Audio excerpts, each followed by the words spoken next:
Salut la famille, bienvenue sur Animood, j'espère que tout le monde va bien. Je suis là ici pour te présenter la calopsite dans une vidéo trucs et astuces. On s'attaque à un très gros sujet, je vais essayer de te donner un maximum d'informations, même si c'est impossible de tout te dire en une seule vidéo. Mais attention, Cali, c'est un oiseau EAM, soit éduqué à la main. La vidéo, elle va plutôt correspondre pour des calopsites, soit EPP, c'est-à-dire éduqués par les parents.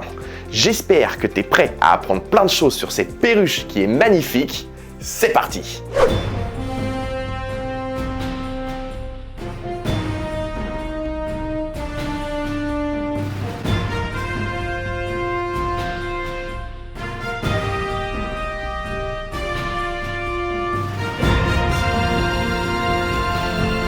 La calopsite, de son nom scientifique Nymphicus hollandicus, est un oiseau d'une trentaine de centimètres, soit la taille d'un petit pigeon. Originaire de toute l'Australie, elle est maintenant présente en captivité partout dans le monde. L'espérance de vie peut aller de 15 à 30 ans parfois, surtout en captivité. C'est aussi un parfait candidat pour une première expérience avec les oiseaux, même s'il est très bruyant. Intelligent, très joueur et curieux, cette petite perruche de la même famille que les perroquets a un plumage très coloré, avec aujourd'hui, grâce à la sélection, une multitude de variations de couleurs.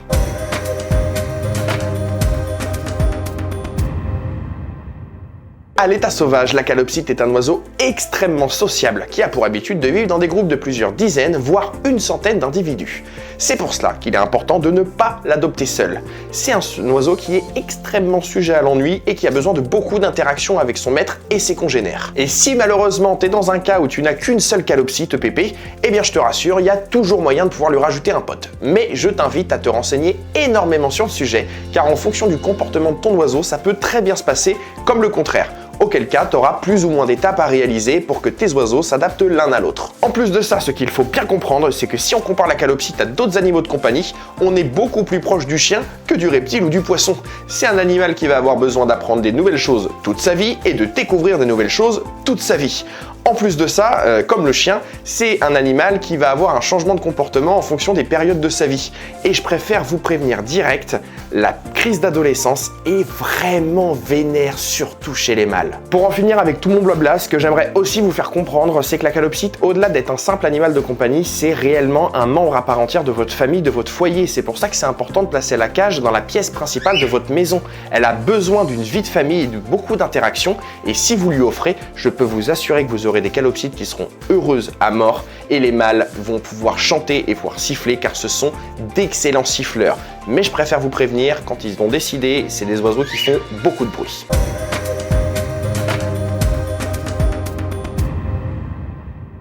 Le choix de la cage est quelque chose de très important et à bien réfléchir. Il y a divers éléments à prendre en compte et le premier, c'est le temps de sortie quotidien de votre oiseau. La calopsite est un oiseau qui va avoir besoin de plusieurs heures à l'extérieur de la cage et plus elle aura de temps à l'extérieur qu'à l'intérieur, plus cette cage pourra être petite. Il va falloir compter au minimum pour un duo de calopsites qui sortent toute la journée, une cage d'au moins 60 à 80 cm de longueur, 50 cm de profondeur et 80 cm de haut. Sachant que, je le répète, ça c'est pour des calopsites qui sortent toute la journée. Si vos calopsites sortent moins que toute la journée, forcément il faudra augmenter la taille de cette cage. À moins d'avoir une grande volière, vous ne verrez pas votre calopsite voler dans sa cage. Par contre, c'est un oiseau qui va adorer grimper. Donc l'idéal, c'est d'avoir une cage avec des barreaux horizontaux sur les 4 faces de la cage. Mais si c'est pas possible, au moins sur 2 faces opposées, c'est plutôt pas mal, elles vont adorer grimper dessus. En attendant, si tu préfères faire ta cage toi-même, c'est possible et tu vas pouvoir trouver des grillages en forme de carreaux. Et là, l'idéal, c'est de respecter juste 2 petites conditions. Ça va être l'espacement de tes carreaux et l'épaisseur de tes barreaux. Tu vas trouver toutes les informations sur le net, je te laisse te renseigner par toi-même, c'est super facile de les trouver.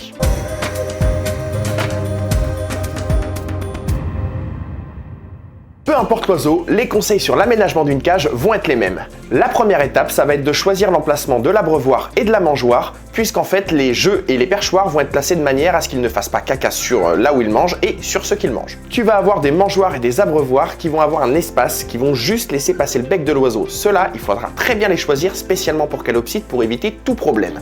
Sinon, il existe aussi des gamelles. Le problème de ça, c'est qu'il faut les placer à l'intérieur et c'est beaucoup moins pratique pour l'entretien. L'idéal aussi, c'est d'avoir plus d'abreuvoirs et de mangeoires que de calopsites à l'intérieur de ta cage. C'est-à-dire que si tu as 3 calopsites, il faudra avoir 4 abreuvoirs et 4 mangeoires. mangeoires dans l'idéal. Ça leur permet de toujours avoir une impression de choix de l'endroit en fait où ils veulent manger. Et bien sûr, pour leur confort, il faudra aussi mettre des perchoirs au niveau des abreuvoirs et des mangeoires pour leur donner accès à leur nourriture. Maintenant, sur le point le plus haut de la cage et bien sûr pas au-dessus de la bouffe, il va falloir placer les perchoirs que généralement les calopsites vont les utiliser pour dormir. Et d'ailleurs, ces perchoirs, c'est la même méthode que pour les mangeoires et les abreuvoirs, il va en falloir plus qu'il y ait de calopsites à l'intérieur de la cage. Ça leur permet de toujours avoir une impression de choix. Et en plus, c'est extrêmement important, ces perchoirs, ils doivent être exactement à la même hauteur. Ça évite qu'ils se chamaillent pour avoir celui qui est le plus haut. Une fois que tout ça est placé, on va pouvoir leur mettre quelques jeux. Et là, je te le dis, c'est l'étape un peu chiante parce que malheureusement, tes oiseaux, ils ont des goûts différents des tiens. Tu vas devoir tester plein de jeux différents pour trouver celui qu'il préfère. C'est un petit peu comme ton chat qui va préférer jouer avec le carton du jeu à 40 balles que tu lui as acheté. Il a des goûts différents des tiens et c'est lui qui décide. Et ça ne sert à rien de surcharger leur cage de jeu. De toute façon, il leur faut de l'espace à l'intérieur et en plus de ça, il faut que tu en gardes pour faire de l'activité à l'extérieur de la cage. Et d'ailleurs, ça c'est très important, évite de mettre des jeux ou des perchoirs l'un au-dessus de l'autre pour éviter toute déjection sur les jeux ou les perchoirs. Et ça, je crois que c'est le plus important. Ne mets absolument rien en dessous du perchoir là où ils dorment.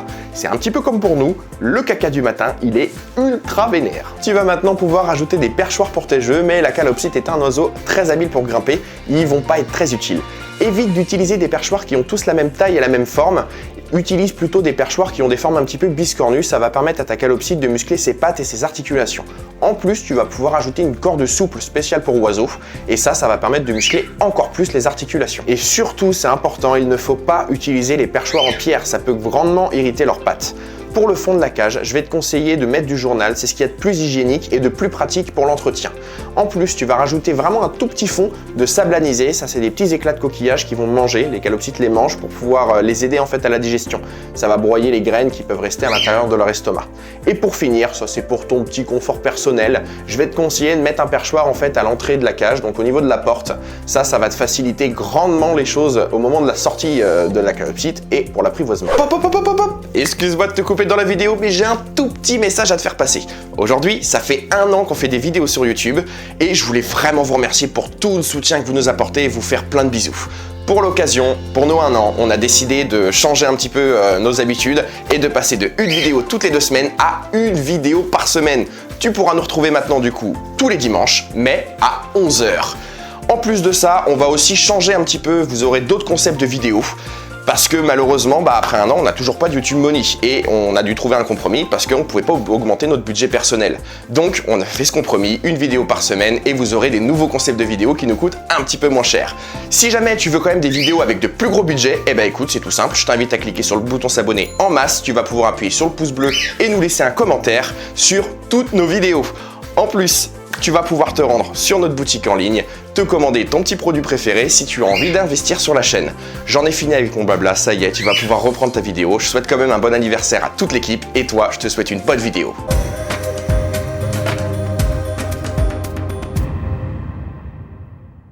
Les calopsites sont des oiseaux granivores, même si leur alimentation se compose de quelques fruits et légumes. Il existe plusieurs marques qui proposent des mélanges de graines spécialement adaptés à la calopsite. Attention par contre, certaines graines comme les graines de tournesol sont plus grasses que les autres et les calopsites peuvent trier les graines pour manger celles qu'elles préfèrent. Pour éviter ça, il existe des granulés qui ont une composition parfaite pour leur santé. Mais du coup, il n'y a plus rien à décortiquer et ça les calopsites, ça les ennuie beaucoup. C'est pourquoi le passage des graines aux granulés, il peut être parfois très difficile. Il existe cette marque qui a été créée par un passionné qui voulait avoir l'alimentation la plus équilibrée et saine possible pour ses oiseaux. Elle nous a d'ailleurs été conseillée par un vétérinaire spécialiste des oiseaux. Si tu veux pouvoir la commander, je te mets un lien directement dans la description et je te préviens direct, par contre ça coûte un peu plus cher que des graines. En complément de l'alimentation, tu vas pouvoir leur donner divers friandises comme du millet qui vont surtout servir à l'apprivoisement et à l'éducation de l'oiseau, mais bon, ça je t'en parle un petit peu plus tard dans la vidéo. En plus, comme je te l'ai dit, tu vas pouvoir leur donner des fruits et légumes frais, mais attention à bien varier les aliments qui sont gorgés d'eau ou sucrés pour éviter tout déséquilibre alimentaire. Tiens, regarde, je te fais une sélection de fruits et légumes frais que la calopsite peut manger. Néanmoins, fais attention, certains aliments sont toxiques pour ces oiseaux et aussi certains pépins présents dans les fruits le sont aussi. Je te laisse te renseigner sur internet pour récupérer toutes les informations. Je te rassure tout de suite, elles sont très faciles d'accès.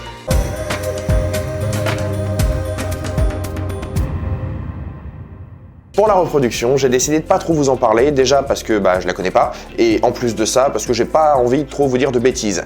Si vous avez mâle et femelle et que vous ne voulez pas de reproduction, sachez que s'il n'y a pas de nid, normalement, il n'y a pas de repro. Mais ils peuvent potentiellement essayer d'en fabriquer un, donc surveillez bien quand même. Les femelles, elles pondront des œufs quoi qu'il arrive. Faut bien les surveiller eux aussi pour éviter déjà tout problème de santé.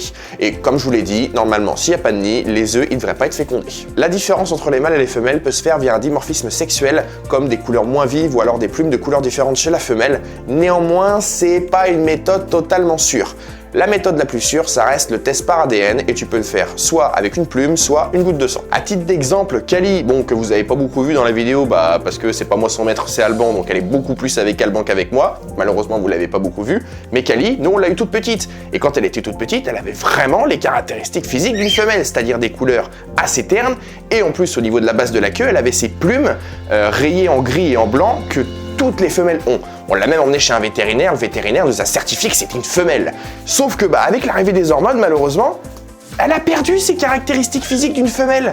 Donc nous on s'est retrouvé en mode, c'est un mâle, là les couleurs elles sont ultra vives, et puis dans le tempérament, je suis désolé, mais on a vraiment l'impression que c'est un mâle. Du coup, on va devoir faire un test ADN pour être sûr, parce que c'est la seule solution pour être sûr, et moi je vous le dis, je suis quasiment sûr que c'est un mâle.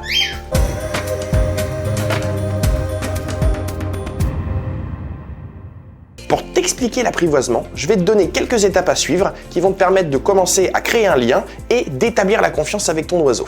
On va aussi partir du principe que tu viens de les avoir tes oiseaux, qu'ils soient bébés ou adultes, ça change pas grand chose. La première étape va être de laisser vos oiseaux dans leur cage pendant 2 semaines en évitant trop d'interactions avec eux et en laissant la vie de la maison suivre un cours normal. Ça va permettre à vos oiseaux de s'adapter à leur nouveau lieu de vie, aux nouvelles odeurs, aux nouveaux sons qui seront maintenant leur quotidien. Et c'est une fois qu'ils se sont adaptés à leur nouveau milieu de vie que tu vas réellement pouvoir démarrer l'apprivoisement.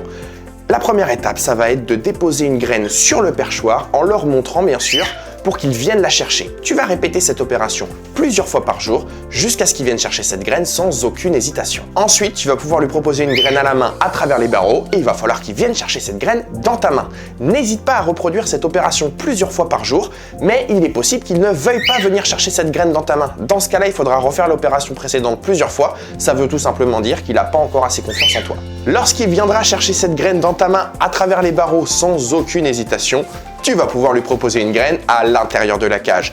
Et c'est lorsqu'il viendra chercher cette graine dans ta main sans aucune hésitation que tu pourras lui proposer ton doigt pour grimper dessus. Pour toutes ces étapes, essayez de garder un maximum votre calme et de contrôler votre excitation. Les oiseaux la ressentent et ça peut très vite les apeurer. Si tout s'est bien passé, grâce à ça, tu auras développé les premiers liens avec ton oiseau et tu vas pouvoir commencer l'éducation et lui apprendre les premières règles de vie à la maison grâce aux premières sorties. Je ne vais pas développer plus sur l'éducation de la calopsite, il y a largement assez d'informations sur internet et sur YouTube, le principal étant 3 points clés, la patience et beaucoup de patience.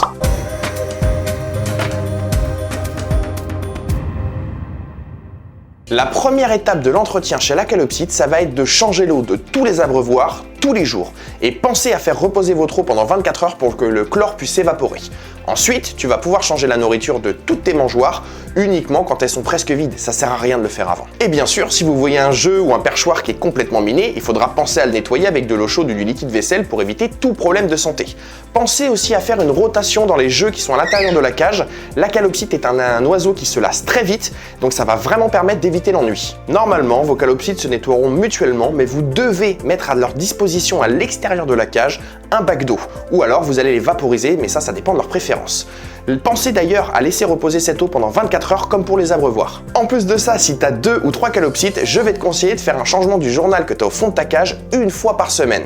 Et pour finir, et parce que l'hygiène je trouve que c'est quand même très important, il va falloir que tu nettoies complètement ta cage une fois par mois avec de l'eau chaude et du liquide vaisselle. Un énorme merci la famille d'avoir regardé cette vidéo. N'oublie pas que les informations que je t'ai données sont valables pour une calopsite éduquée par les parents, soit EPP, car les EAM peuvent être très différentes, mais ça c'est le sujet d'une autre vidéo. Grâce à cette vidéo, tu devras avoir les bases pour t'en sortir, mais je t'invite à te renseigner encore plus sur internet pour récupérer encore plus d'informations, car je n'ai pas pu tout te dire dans cette simple vidéo. Si tu veux en savoir plus et découvrir d'autres animaux, je t'invite à t'abonner et si tu as aimé la vidéo, appuie sur le pouce bleu et laisse-nous un commentaire. En attendant, tu vas pouvoir nous retrouver sur les réseaux Instagram et sur Facebook pour découvrir des photos et des vidéos de tous nos animaux. Et surtout, n'oublie pas que maintenant tu peux nous retrouver tous les dimanches à 11 h. C'était Matt sur Animood. Je vous fais des bisous. Ciao!